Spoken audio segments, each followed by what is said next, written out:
السلام عليكم ورحمة الله وبركاته. وسؤاشي مانتا وحنو بندقينا ونكفت وضلبينا الشيخ محمود شبلي. شيخ سائلك وحوليه هي هدي لبقفو اسدور سنية لبارو ومتكود لا يهرى عذرك HIV نتيجة داس ملالا وذاقي كراه قرابديس ملالا وذاقي كراه وملو شيء كراه حنون كاسي وقل ninkan mise asaga un baa lagu koobaxaya maxay ka qabtaa diinta arrintaas rabaa inaad iga jawaabto. بسم الله الحمد لله والصلاة والسلام على رسول الله بعد horta samaynta baadhistu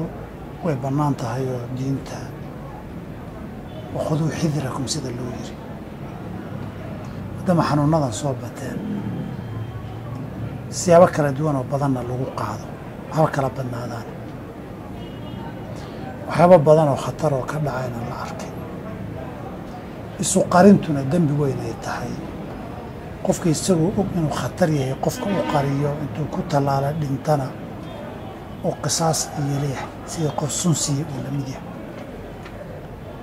in la sameeyo oo qofku naftiisa badbaadadeeda ku dadaalo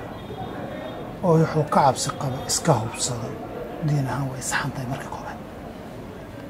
marka baad qofka lagu arkay in loo sheego la yiraahdo arrintaasaa jirta iyo xanuunkaasaa jira ilaahay ka baqo dadka ha fidnaynin dadkana ha galaafanin la yiraahdana waa waajib cid ka badan in loo sheego waxay ku xiran tahay laba arrimood marka koowaadee weeye markii hore la qaadayay haddii sabab wadaaga loo sheegay oo wadajir loogu yimaado oo la yidhaha arrintaasaan rabnaa inaan isbaadhnana waan rabnaa saas darteed natiijadaan kaaga baahanna oo qof walba u ogaa dakhtarku qofka kale inuu nolol la qaybsada natiijada inay kaga xidhan tahay qofkay kale nusxigii loogu yimid inuu u sheego uu yidhaahdo qofkan aad wada socoteen waxaasaa jira way bannaan tahay haddayna waajib ahayn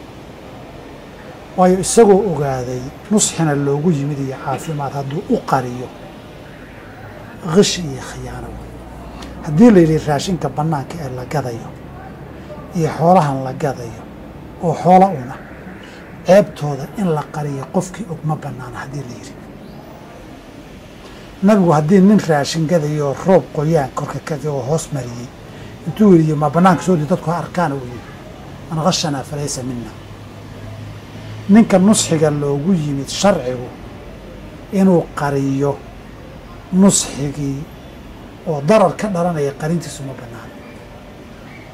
muslimkana waxaa nabigu yihi waidastansaxaka fansax lah